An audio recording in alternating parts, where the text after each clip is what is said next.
Bonjour et bienvenue dans ce 16e épisode de Allo Réseau, le podcast de Minalbi Alumni et IMT Minalbi. Le principe est simple, on prend un alumni ou plusieurs, ainsi que un ou plusieurs élèves ou membres du personnel de l'école, et on échange autour de thématiques communes liées à la formation de l'école, à des secteurs d'activité des métiers de l'ingénieur, et même du parcours de nos alumni. Aujourd'hui, épisode un petit peu chargé en nostalgie, puisque nous recevons pour une fois 4 personnes, 4 personnes qui ne se connaissent pas mais qui ont des points communs à partager. Nous avons Anissa, promo 2018 et ex-présidente de l'association I2D, Mathieu, ex-président d'I2D et promotion 2015, et vous me voyez venir, nous avons deux actuels présidents d'I2D, Marilou et Théo. Je vous laisse vous présenter dans l'ordre dans lequel je vous ai cité, si ça ne vous dérange pas. Bonjour, Anissa El-Kamrichi, donc promotion 2018 et présidente d'I2D 2016-2017. J'avais deux vice-présidents, Lola Mosseri et Sébastien Cambron. Donc moi, Mathieu Farge, donc j'étais président pour l'année 2013-2014 avec Céline et on s'est beaucoup amusé à I2D et en particulier à taquiner l'administration pour avoir un responsable plan vert. Du coup, Marinski, coprésidente actuelle I2D, donc mandat 2022-2023. Et donc moi, du coup, c'était coprésident, le deuxième coprésident de l'année 2022-2023. Et on travaille pour avoir le bilan le plus positif et avoir une super phrase aussi. Moi, je voudrais poser une question en premier à Marilou et Théo, et ensuite je la poserai à Anissa et Mathieu. C'est qu'est-ce que c'est I2D, si vous pouviez le résumer facilement aujourd'hui. Et ensuite, j'aimerais voir auprès de Mathieu et Anissa si ça correspond à leur définition qu'ils avaient à l'époque. Pas de pression. Pour le présenter, simplement. Pour moi, I2D, c'est avant tout une asso au sein du campus et au sein de la vie étudiante qui est là pour sensibiliser sur le sujet de l'écologie. C'est-à-dire qu'avec l'envergure qu'on a, on ne peut pas toujours avoir des projets qui vont être forcément très impactants. Malheureusement, on aimerait, et puis on a certains projets qui vont avoir un impact. Mais franchement, le but numéro un, par exemple, je pense au potager qui est pas, enfin, c'est loin d'être un potager qui va avoir un rendement qui est énorme. Mais les gens voient le potager, il y a des équipes qui apprennent à s'en occuper, et en fait, on a toute une sensibilisation, une prise de conscience face à ce qu'on peut faire à toute échelle et à l'importance, même sur un campus étudiant de l'écologie. Ouais, pour moi, c'est vraiment l'association des transitions. En fait, on permet d'amorcer beaucoup de changements, et notamment dans les têtes, surtout beaucoup dans les esprits. C'est ça qui est important, je trouve. Et sur tous les projets qu'on mène, on essaie au maximum d'axer sur ce que les gens pourront regarder en fait après, sur la sensibilisation, sur des stands de prévention, ça on en fait beaucoup, de sensibilisation avec des associations par exemple. Et voilà, c'est beaucoup sur les esprits. Et on fait aussi des actions qui ont un vrai impact, mais c'est pour le futur, je trouve. Oui, voilà, je suis d'accord. Ça correspond, cette définition aurait pu être la même en 2016-2015 pour vous? Ouais, alors je rajouterais éventuellement, mais c'est ce que tu as dit, hein, Théo, être un peu un incubateur de projets qui prend en compte ces notions de social, écologie, économie au sein de l'école, et du coup permettre aux étudiants aussi de se réconcilier avec peut-être l'image qu'ils peuvent avoir de l'écologie avec tout l'aspect social ou l'aspect des projets qu'ils peuvent développer au sein de l'asso. Ouais, d'où l'intérêt aussi de faire des soirées. Nous, on va organiser la première, je sais pas la première, mais en tout cas que j'aurais connu la première histoire de un peu associer l'utile et l'agréable et d'avoir une image positive de l'écologie.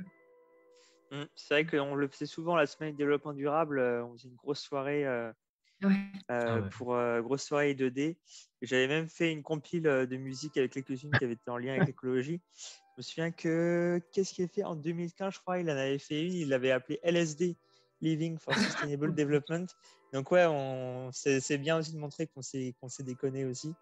Donc c'est vrai que c'est plutôt chouette. On l'a gardé pour les années d'après, cette voilà, appellation. Tu vois, ça aussi, soit LSD, voilà. Donc si vous cherchez une idée, ouais, on veut bien dépoussiérer les cartons. Ouais. Ah ouais, mais moi, je peux vous dire que dès que vous creusez dans les archives, vous trouvez des pépites. Hein. C'est la folie. Ouais, le constat qu'on a. Moi, pour mon année, ma vision d'I2D, nous, à l'époque, on avait le slogan I2D, c'était « Faire naître des idées ». Donc, du coup, donc idée comme dans le logo I2D.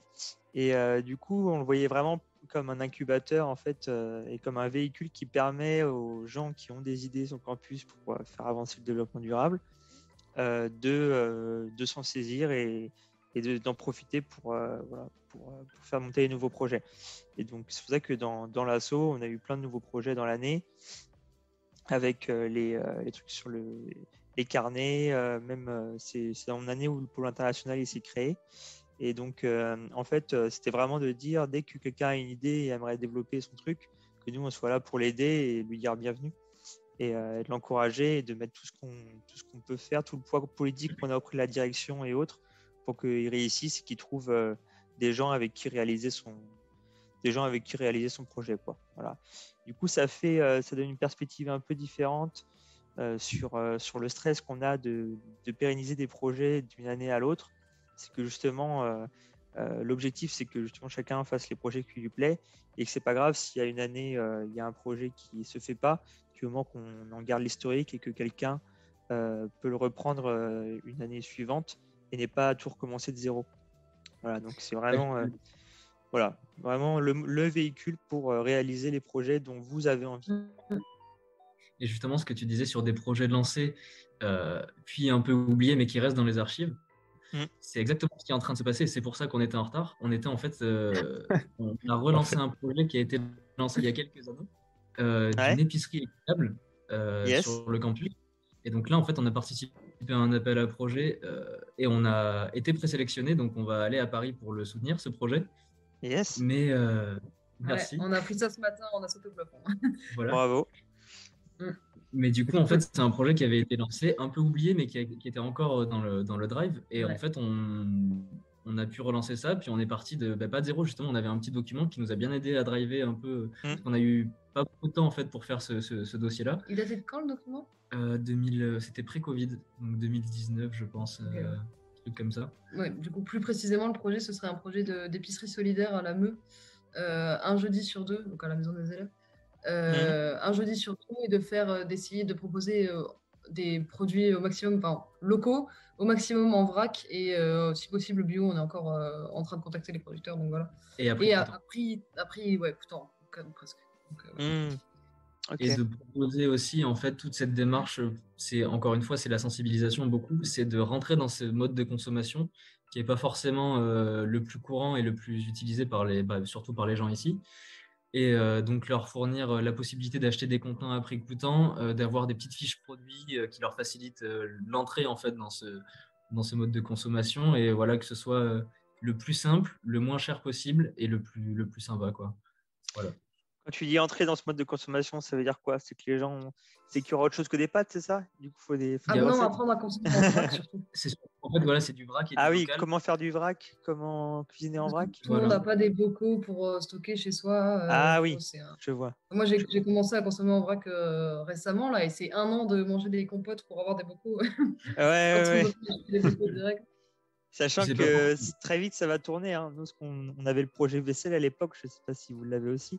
Mais en fait, il y a les dernières années qui partent avec une masse de vaisselle et du coup qui partiront avec une masse de bocaux qu'ils n'auront pas envie de prendre avec eux. Et du coup, la transmission des M2 vers les L3, en tout cas par rapport à la vaisselle, elle se faisait par I2D. Et du coup, je pense que vous allez pouvoir ajouter les bocaux dans votre projet vaisselle du coup. Il me semble que ça se fait, mais je ne sais pas si c'est I2D qui le fait, la distribution de vaisselle. Ouais, c'est vous? Ok. Et c'est beaucoup pour les internationaux aussi maintenant. Ok. Ouais, majoritairement. En tout cas, vous avez la meilleure excuse de retard possible, pour le coup. On ne pourra rien dire. C'est un avantage vaisselle, hein, parce que je sais que la responsable des bâtiments, des gestion des résidences, elle était vraiment pote avec moi parce que du coup, elle était super contente d'avoir de la vaisselle à proposer aux étudiants internationaux qui arrivaient. L'espace vaisselle, des fois, on trouvait des pépites. Ça allait jusqu'à du blender au mixeur, enfin des trucs. Et on se dit, waouh, on a des choses incroyables à prêter. On se demandait même pour les trucs les plus originaux si on n'allait pas faire une brocante à un moment. Genre les énormes plats à tagine, tu vois, genre tu vas pas les mettre dans les kits en fait au final. Et du coup, on aurait carrément pu faire des brocantes à l'arrivée des étudiants en L3. D'ailleurs, je pense qu'on avait commencé à faire des trucs comme ça, et soit des dons, soit des brocantes. Et en gros, du coup, on récupérait en février ce que tous les M2 y jetaient, et puis on les proposait en brocante au L3. J'avais pas prévu de parler des actions concrètes de suite, mais on est bien parti. Est-ce que Anissa ou Mathieu, vous voudriez peut-être exposer des actions concrètes que vous aviez eues à l'époque? Je pense peut-être, je sais pas de quand ça date, mais les vergers, j'ai la ruches. liste sous les yeux, donc je vais commencer. Du coup, on avait rassemblé les actions qu'on faisait selon justement les actions, les 3 pôles de développement durable, en fait, les 3 axes de développement durable qu'on avait. Donc, en gros, on avait vraiment pas mal d'actions côté environnement. Donc, on faisait des paniers de légumes avec une AMAP qui était gérée par mon philo Guillaume Videl. On avait la récolte de bouchons pour justement, pour les collectes pour les handicapés, pour le côté solidarité. Les stop pubs, on proposait des stop pubs à tout le monde, on faisait les distributions, en fait, les gens s'inscrivaient et puis ils avaient une stop pub dans leur boîte aux lettres. Donc des petites actions comme ça. Un grand concours non sur conso, c'est où on suivait les consommations des bâtiments et on définissait qui consommait le moins. Comme ça, avec Nicolas Pierre, on avait fait une annexe sur le site web où on pouvait suivre en temps réel la consommation hebdomadaire de chacun des bâtiments. Il y avait deux prix, ceux qui avaient consommé le moins par mètre carré et ceux qui avaient le plus baissé. C'est pas forcément les mêmes parce que du coup, ceux qui consomment les moins, c'est en général ceux qui étaient déjà sobres, et ceux qui consomment qui ont le plus baissé, c'est ceux qui consommaient beaucoup au début et qui ont réussi à réduire pas mal. Donc ça donnait des trucs sympas où en fait du coup ça nous faisait une excuse pour envoyer des emails tous les jours avec des conseils, etc., pour que justement ça faisait parler pour que tu baisses le plus possible la conso. Il y avait une excuse, quoi. Il y avait des petits malins qui s'amusaient à aller allumer l'éclairage dans les parties communes des autres résidences pour être sûr de gagner. C'était bien marrant. On avait pas mal de trucs d'événementiel avec la disco soupe, l'animation du compost, essayer de relancer un peu les éoliennes, la gestion des éco-cups. C'était un gros pôle, ça, les éco-cups, parce que c'était en rapport avec la MEU. Le VMAC qui réparait les vélos et qui louait les vélos aux étudiants et aux internationaux. Le pôle vaisselle pour éviter de surconsommer de la vaisselle et d'en acheter à chaque fois. Les éco-blocs qui en fait était un nouveau projet en fait où les gens récupéraient dans la salle de repro étudiante tous les brouillons qui avaient été juste imprimés en recto, et du coup ils apportaient ça à la repro, on coupait en 4 et on en faisait des blocs avec une reliure colle, quoi. Et du coup ceux qui étaient inscrits, du coup tu t'inscrivais pareil par un formulaire et puis tu recevais dans ton casier ton éco-bloc pour faire des prises de notes. Là, c'était plutôt chouette. Et après, d'un côté plus solidarité, on avait Macworld qui était le truc pour l'accueil des étudiants. La banque alimentaire où une fois par an, on allait aider à charger des palettes pour la banque alimentaire et les distributions. Le Téléthon qui était globalement un gros événement en faveur du Téléthon pour récolter des sous. Le commerce équitable où on allait avec les artisans du monde et on faisait au moment de Noël une vente à la MEU, le commerce équitable. On en profitait pour faire une grosse soirée. Un truc plus... voilà, le bouchon, c'est vrai que c'était plutôt en solidarité. Le bol de riz, c'était un événement avec le restaurant. En gros, on payait le repas classique, mais le restaurant servait un bol de riz. Et du coup, la différence entre le prix de revient du restaurant et le prix qu'on avait payé était reversé à Action contre la faim. Okay. Donc ça, c'était pas mal aussi. Il fallait gérer un peu des tickets, des machins, des préinscriptions. Et à la fin, du coup, le restaurant, Eurest, il nous donnait des sous qui correspondaient au nombre de personnes. Et on donnait ça, du coup, à Action contre la faim. Donc, c'était sympa comme truc, bol de riz. La semaine européenne du développement durable. Gros événement sur la semaine. Et bien sûr, les jardins partagés, commencer à gérer avec quelques doctorants.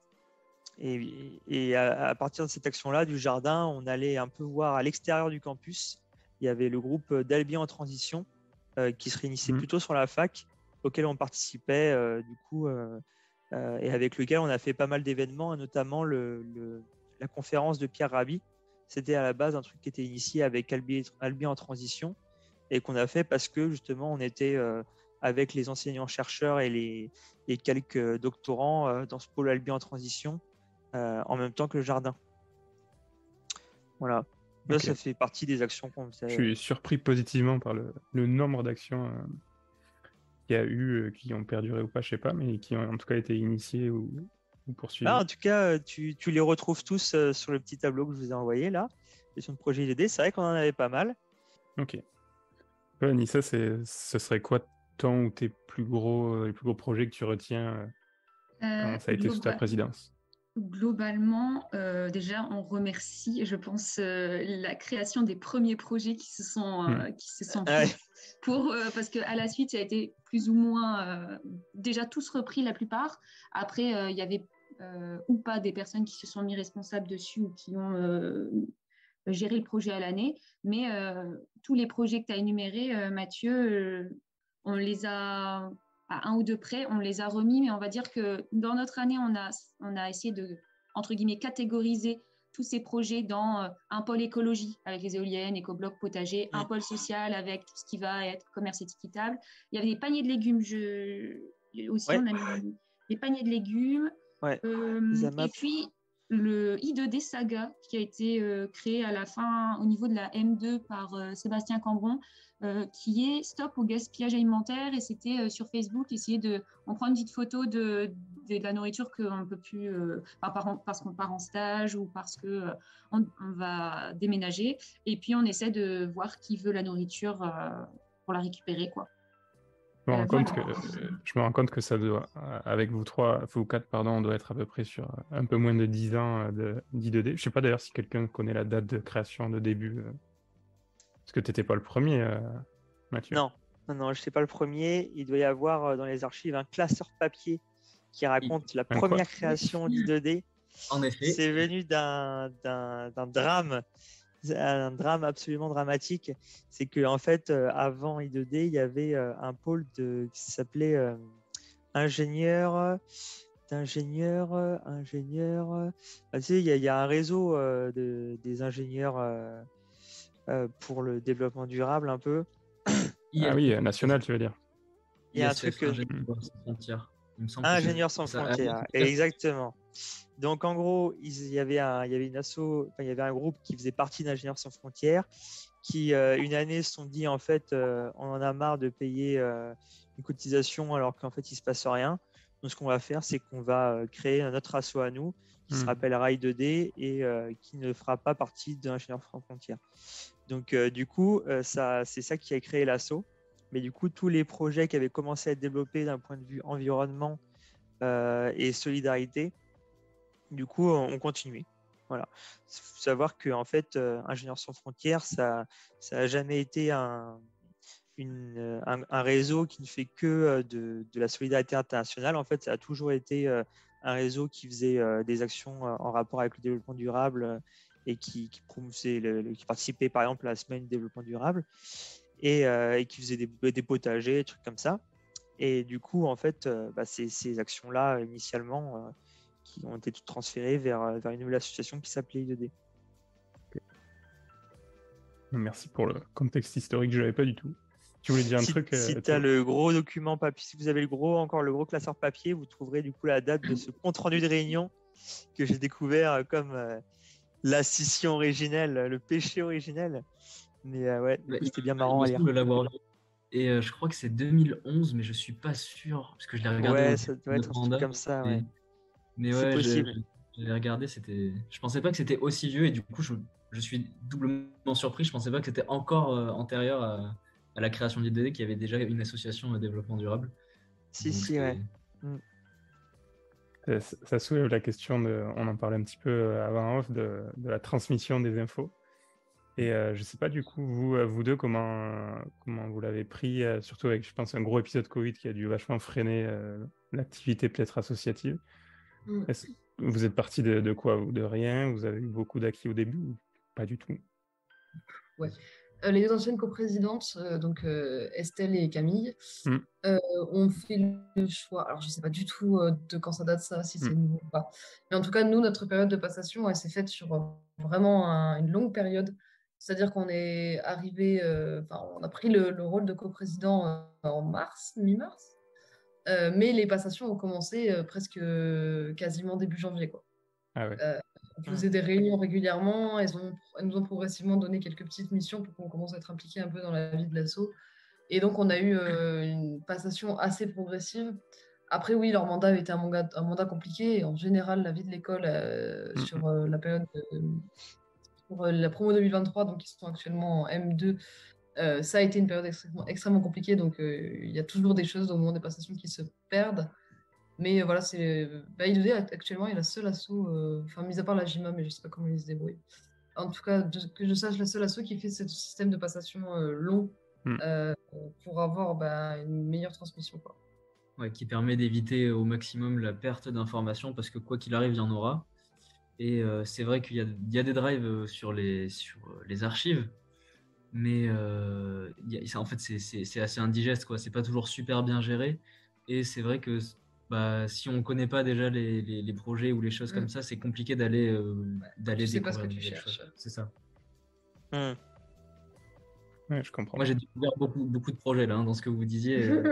Les deux, là, j'ai découvert beaucoup de choses. Je vois l'heure avancer, je vais un petit peu passer de sujet.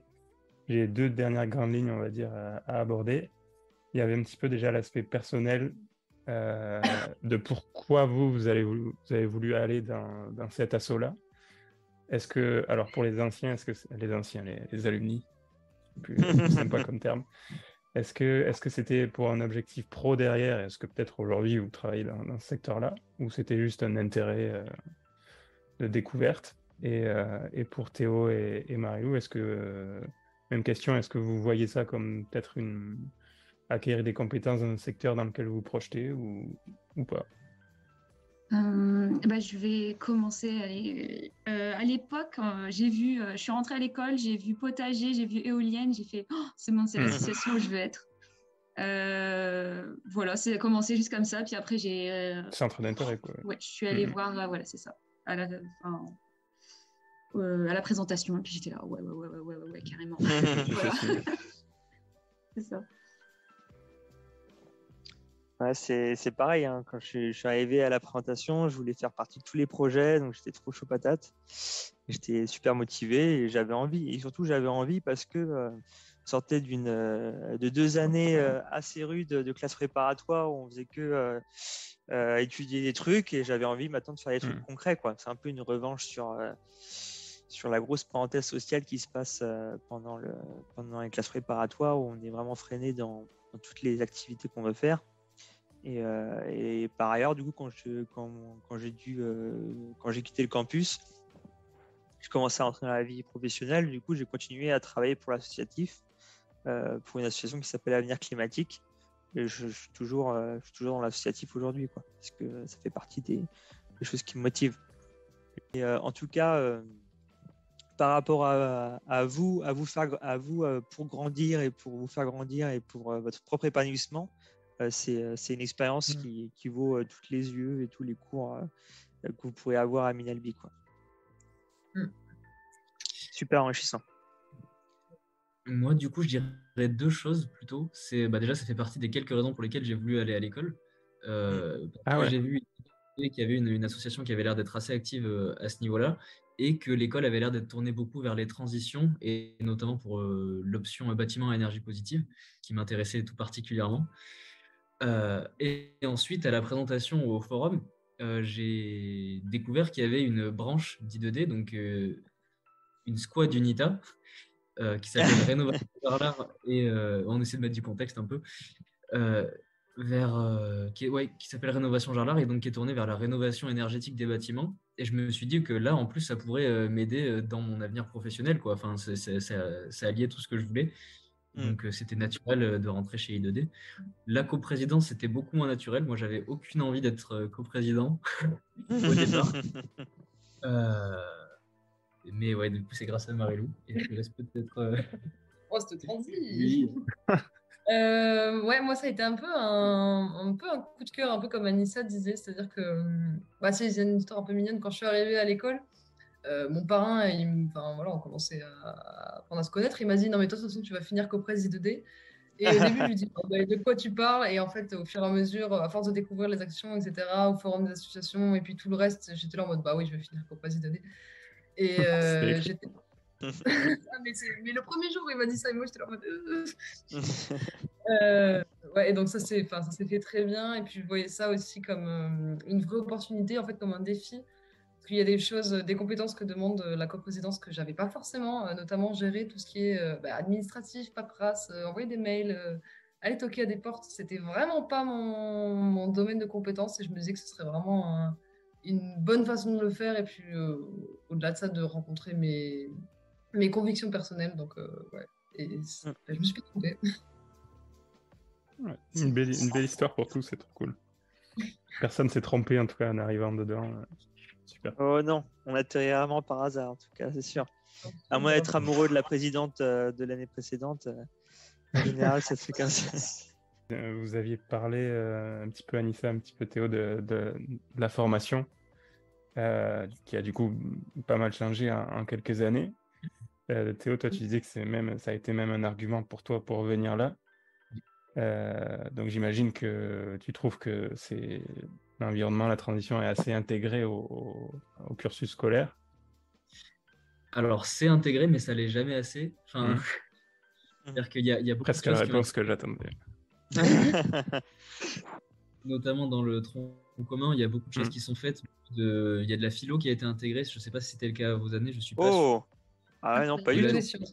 Philosophie des sciences, tournée vers les transitions aussi beaucoup. Donc on a pas mal d'heures là-dessus. En première année, en deuxième année, les projets souvent qui sont menés sont quand même à forte dimension écologique, développement durable au sens large, quoi. Et mais par contre, ce qu'on peut déplorer, c'est que en dehors de la filière énergie, qui est vraiment EAE, donc c'est là où il y a bâtiment énergie positive, qui forcément est très tourné vers ces problématiques-là. Je trouve qu'on n'est pas encore assez, c'est pas encore assez intégré dans, par exemple, l'aéronautique, voilà, les matériaux, tout ça, on n'en parle pas encore assez. Des choses qui sont exclusives de la filière énergie qui, je trouve, ne devraient pas l'être. Ouais, oui. Il y a la problématique aussi des personnes qui ne sont pas intéressées par les spécialisations dans la filière énergie, donc